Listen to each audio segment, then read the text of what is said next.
They say to look out for the guy in the gym with a full-grown beard and a fanny pack. But who do you look out for when you are the guy with a full-grown beard and a fanny pack?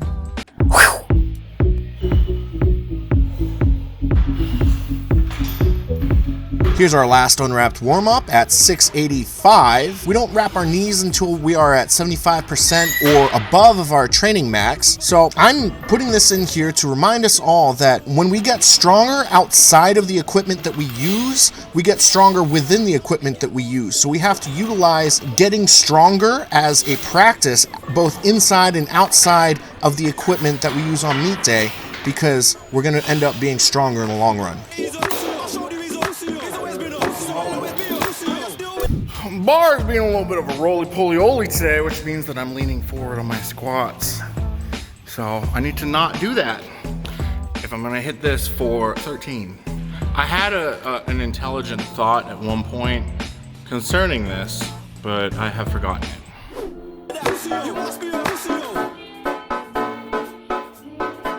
Today we are going for 13 reps at 765 pounds and as few sets as possible. So right here we got our first set going in. I wanted to get 10 or more because at the time Craig Foster had just posted a video of him doing 804 for 10 reps, and I didn't want to be less strong or not as strong as Craig since we're so similar in our lifting numbers. So I decided I wanted 10 to 13, but this training session taught me a lot about how I personally squat. When I take the bar rolls about 3 or 4 inches on my back, and every single rep it rolls further and further. So I'm learning that my first rep is different than the rest of my reps, and it's hindering my ability to increase the volume of sets and reps that I am able to do in a single set.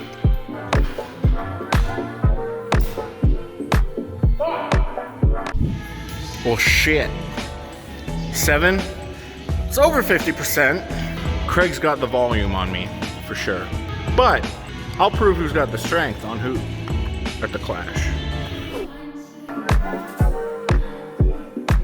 After consulting with my coach Greg Panora, we decided that the bar rolling on my back so much during each set is developing negative muscle memory to conform to this error going on in my squat, and it's too close to meet time for me to be able to fix this error. So every set after that first set of 7, we're only going for 3. So we need 2 sets of 6 in order to fill out our 13 reps at 765.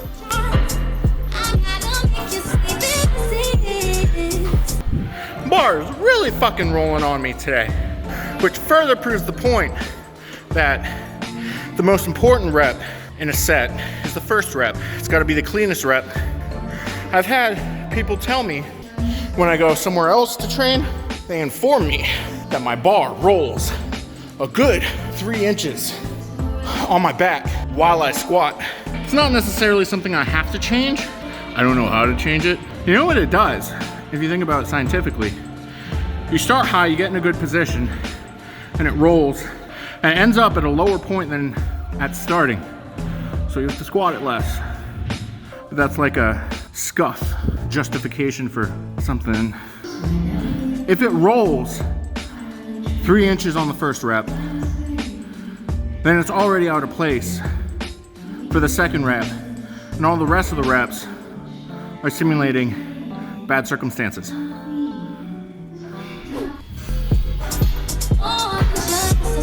This final third set at 765, a set of 3. We are extremely fatigued at this point, so we're a little bit exacerbated, and the last set is always the hardest set because we've accumulated all this fatigue throughout our working sets. So the most important set to do is the last set. So never skip your last sets, never cut yourself short, and never cut yourself out early because you'll be negatively impacting your progress as a lifter if you do so.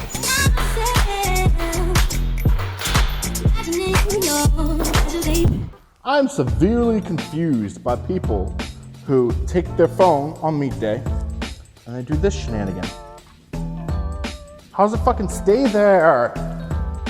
Well, I guess it stays there. I guess my titties are angled upwards because you couldn't actually see what I did. But I put the phone right here. Or you see some chicks put the phone right here.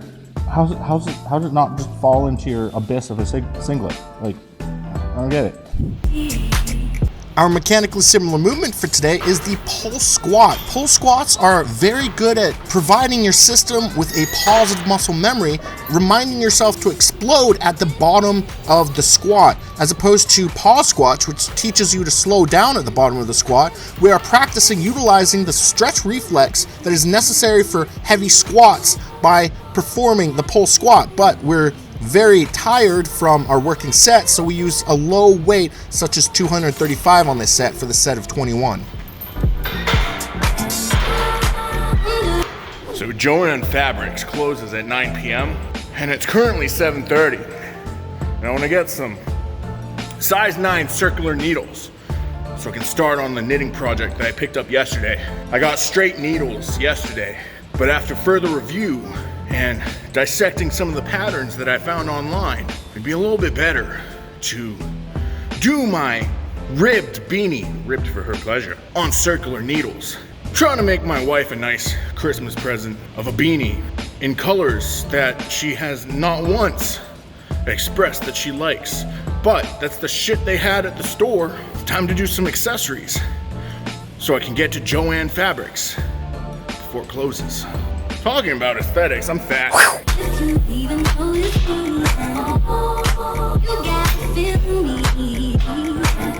Leg extensions is probably one of my favorite leg accessories outside of the squat and any sort of mechanically similar movement to the squat, because you're able to mitigate some of the stressors on your knees by distributing it between both of your legs, and you get all this isolated pump in your quads. You feel like your quads are going to rip out of your skin because you're able to do high volume with the leg extension accessory. So I tend to do leg extensions on almost every squat day, hence why my legs have developed to be such large factors in my lifting and in all of my lifts.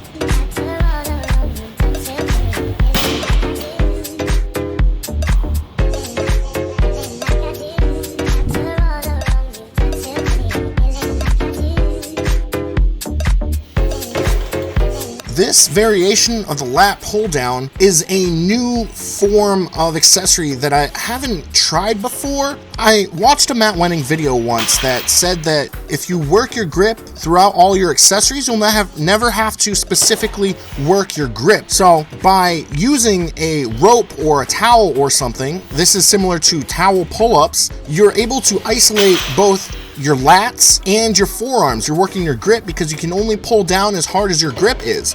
The only bad part, the negative part of this movement is that your progress and the amount of gains that you can get through this accessorize is severely limited based on how your grip strength is. So I opted to do a high volume pyramid set, going from whatever 10 on this weight stack is all the way down to, I believe it was 4 on this weight stack, going down by 2s. And we finished it off with a burnout set, but instead of our lats kind of giving up and giving out at the end of the set, it was our forearms that limited the amount of volume that we were able to do.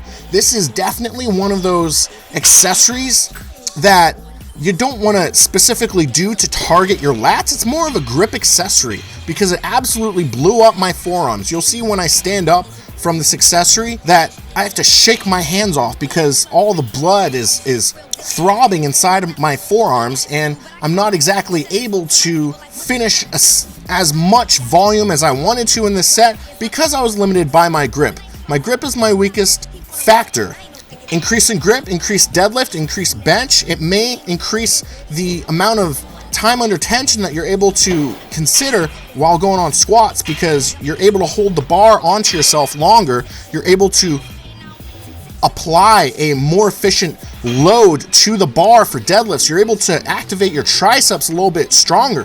Grip is a very important but underutilized muscle group in training. It's probably one of the most important muscle groups that we ignore. The abs and the forearms are going to be the two muscle groups that a lot of programs don't specifically target, but are very important in progressing in the sport of powerlifting.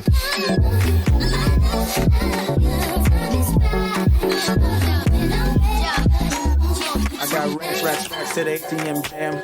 Tell me what you wanna do. I got racks to the ATM jam. Tell me what you wanna do. You a badass bitch that don't get swallowed in that fat ass bitch. I got racks to the ATM jam. Tell me what you wanna do. I got racks to the ATM jam. Tell me what you wanna do.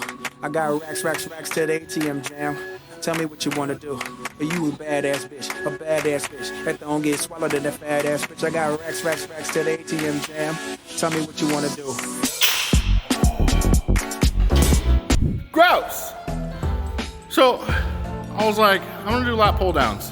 And then I see that ropey little fucker on the lat pull down. And I'm like, oh, I saw this one TikTok of a calisthenic guy talking about doing towel pull-ups, and this will simulate that pretty well, right? Well, I probably did towel pull-ups with whatever he weighed, but goddamn, that hits the grip like an Asian parent hits their kid after they use metal spoon on frying pan. Hi-ya. I don't know how much back I got out of that. I focused on back, so I felt it. I don't know how much I'm getting out of it, but I did hammer back pretty hard on bench day. I got a little bit of a pump, but it's nothing to write home about. I'm supposed to do cardio 4 times a week, and I've already done cardio 4 times a week, and I planned on doing cardio today, and now I realize that knowing I have this little bit of freedom, I'm gonna say fuck that and not do cardio today. And then we'll do a little bit of abs, and then we're going to motherfucking Joanne Fabrics. I checked, and I skipped recording abs. I kind of just ended the video randomly. So we're doing ab machine, because it's my favorite ab movement. But like, not, but yeah, but no, but yeah. Just do like 1 by 50. Tired as fuck from those squats anyways, and my eyes hurt. Pitter patter. I don't exactly know what this ab machine is called. I usually end up calling it like the crunchy machine.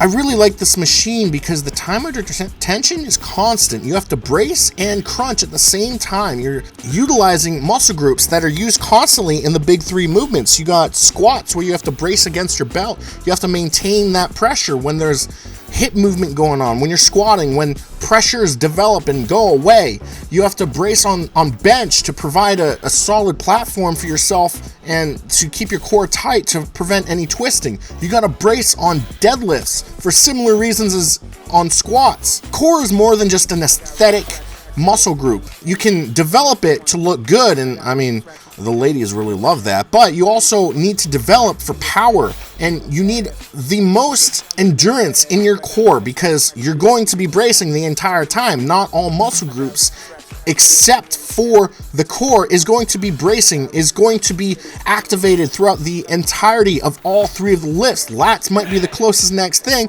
but core is definitely one of the most important muscle groups in powerlifting. So make sure you do some heavy core stuff, but make sure you don't herniate anything, because that shit sucks.